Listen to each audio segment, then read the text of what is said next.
तर पुढचा पुरस्कार प्रदान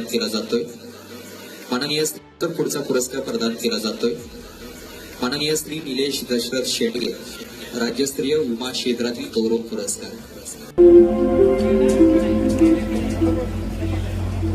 जिद्द, मेहनत आणि प्रामाणिकपणाच्या जोरावर विमा क्षेत्रात आपली वेगळी ओळख निर्माण करणारे व्यक्तिमत्व माननीय Shri Nilesh Dashrath Shendge. Star Health insurance, LIC आणि न्यू इंडिया इन्शुरन्सच्या माध्यमातून त्यांनी हजारो कुटुंबांना सुरक्षेचे कवच दिले आहे। स्टार हेल्थ कंपनीतील CEO क्लब पूर्ण करून त्यांनी आपल्या कर्तृत्वाची छाप आंतरराष्ट्रीय स्तरावर उमटवली आहे। कॅनडा दौऱ्यासाठी निवड तसेच व्हिएतनाम आणि श्रीलंका येथील सन्मान हे त्यांच्या यशाची साक्ष आहेत। ग्रामपंचायत